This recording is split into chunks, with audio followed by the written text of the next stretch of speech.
Hey VC, what's up? It's me, Tim. I'm back again. Doing a couple of quick contest entries tonight, so pardon me if you kind of see this shirt a couple of times. Also, a very quick update. I am going through that big collection that I have, and that's going to be the next video that I do. There's some interesting stuff in there, so um, we're going to break that one up, but we'll get to that another time. So tonight, my first one I want to do for my really good friend Andy over at Andy's Vinyl Den. He's one of the first people that reached out to me, and we really kind of started a conversation when I started watching videos a few months ago, and really kind of helped push me to doing videos, to feeling that sense of acceptance in the VC that I think more people should feel accepted. And it was nice to have someone kind of demystify or break down those walls, so there was no concern I guess no concern of, hey, you shouldn't feel like you don't belong. If you like music and you like collecting music, come on in, the water's fine. So Andy, you did a phenomenal job of just kind of breaking down those barriers and making me feel welcome. So I felt not only obligated but privileged to do this contest. You'll see him wearing Hendrix in honor of the new album coming out tomorrow. Very excited for that one, so we can't wait to get my hands on that. But tonight, Andy has asked us to create the mixtape. So a lot of you know that my DJ or that my channel name is DJ High Noon. I used to be a DJ. I used to DJ parties and clubs and things like that. I would do just your standard parties, and having a hip hop background as well. I did some of the more intricate mixes, beat matching, scratching, things like that. So when I saw that he wanted to do a mixtape, I was very excited.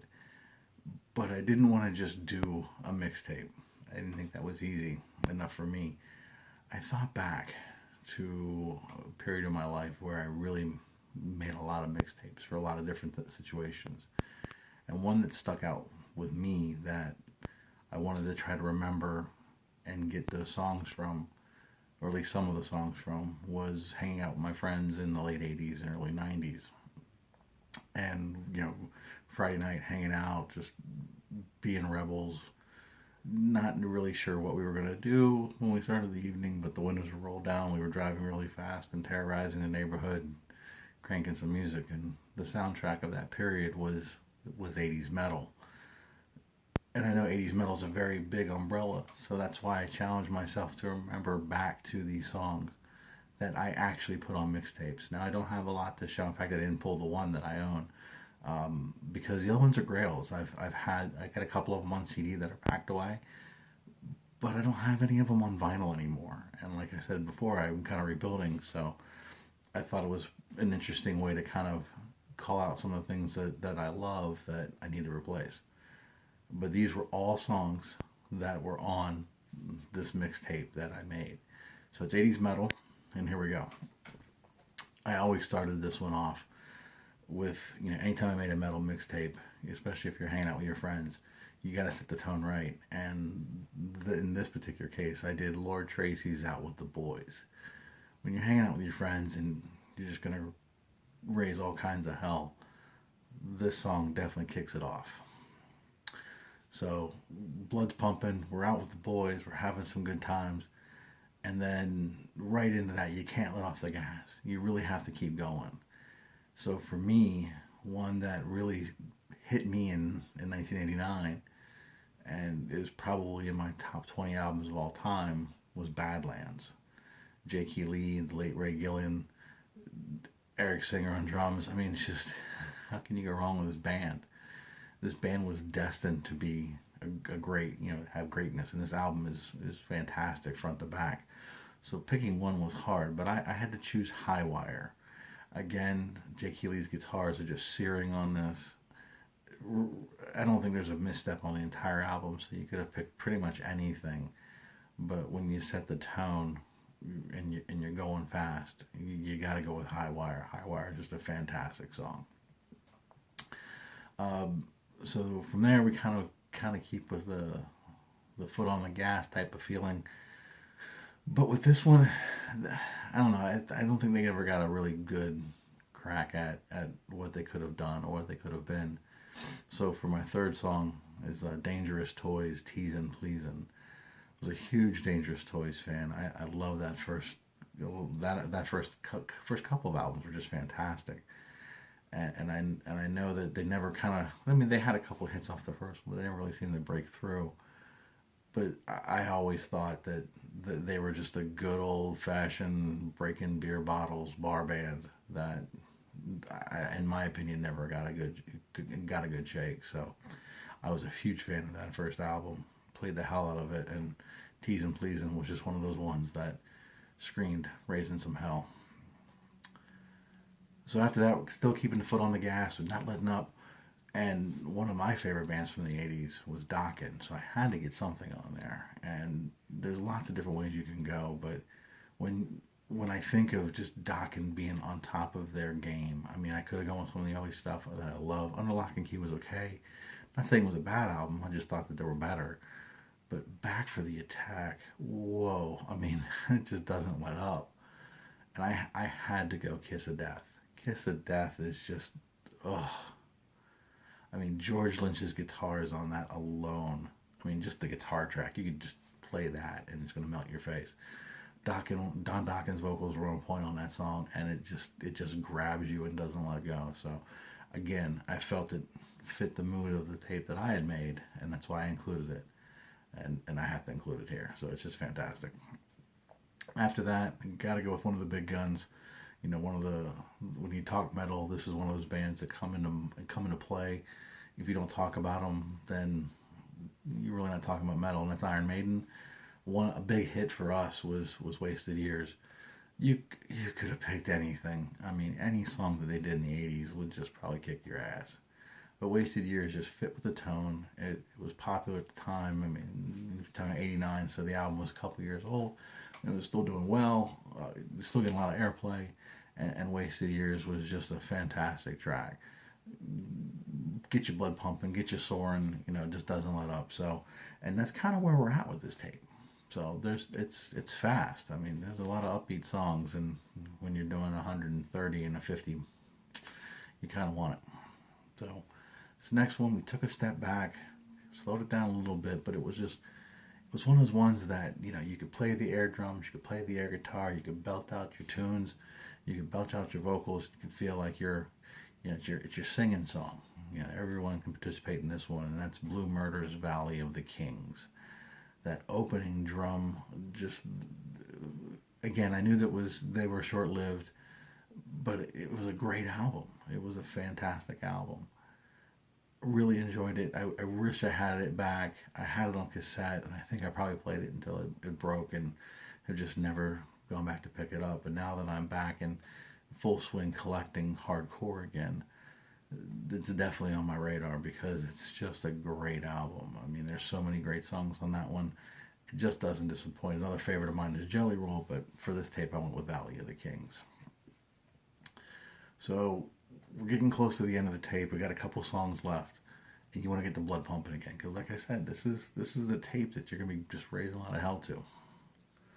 And one of my big albums of the 80s, 1986, is Tesla's Mechanical Resonance, and I have to go with Coming At You Live. That song just,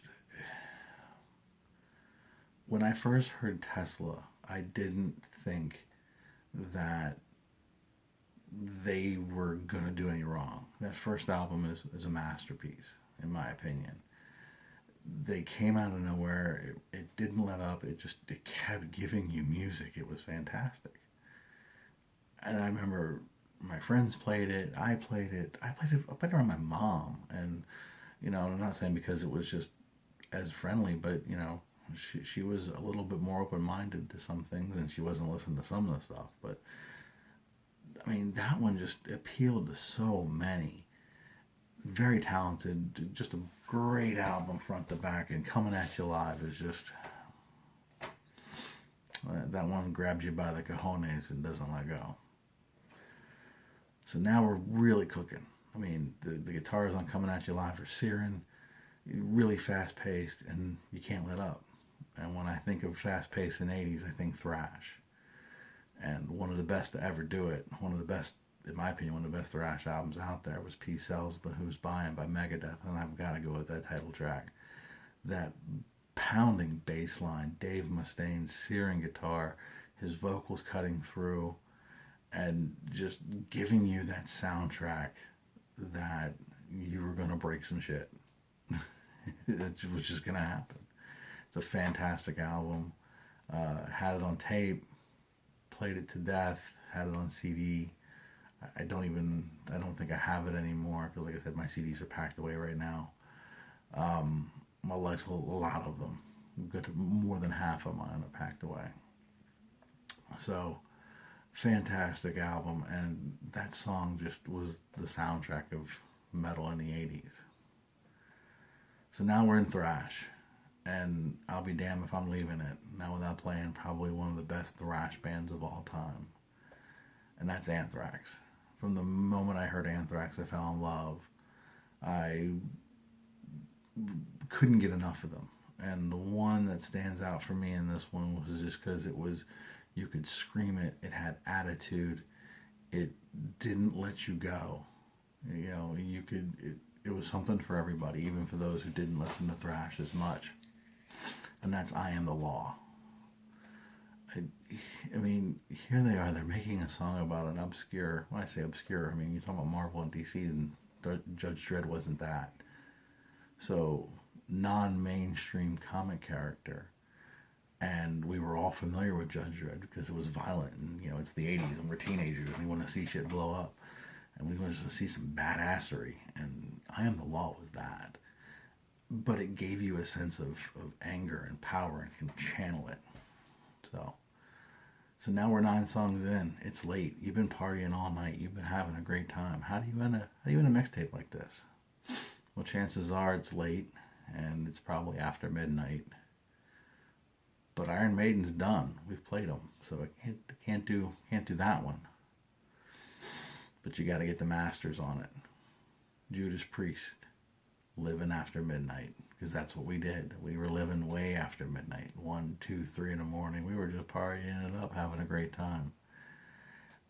And you have to pay respect. You have to pay respect to Rob Halford, the twin guitars of KK Downing and Glenn Tipton.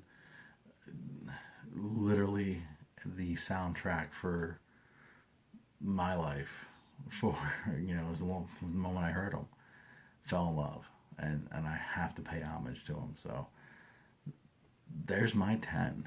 And like I said, what makes this even special to me was that these were songs that were on mixtapes that I made for hanging out with my friends, listening to metal, driving around, figuring out what we're going to do, go get some food, shoot some pool, go to a party, you know, raise some hell, you know, breaking cars, whatever it was we did. But this was that soundtrack. And it was very important to kind of capture that. So I'm sorry I didn't have a lot of these at the show, but you best believe I'm looking for them. I'm looking for them pretty hardcore because, you know, I have the music, but I want the package. And these songs mean a lot to me. So Andy, thank you so much for having this contest. It is always an honor to support you because you were just a great friend to me early on. So thank you so much. Thank you, VC, for being so welcoming and so supportive. Hopefully everybody's enjoyed it. Give me some comments down below what you think of this one. You know, would you change something out? What would you do? Just let's open up the conversations. I'm always good for it. Anyway, thanks for watching. I really do appreciate it. Andy, 777 subs. And you're going to get 7,000 more. I know it. You're fantastic. You're talented. Really looking forward to seeing, you know, everything that you're going to have in issue 2 of your comic and beyond. Loved the first one. I've read it probably a dozen times. It's absolutely fantastic. It never gets old. So for those of you who haven't picked up Andy's comic, please do so. It's fantastic. And it's not just Andy's work. It's work for the VC, with stories from by the VC. So it's pretty unique, and I'm looking forward to seeing more. So anyway, thanks. Have a great night, guys.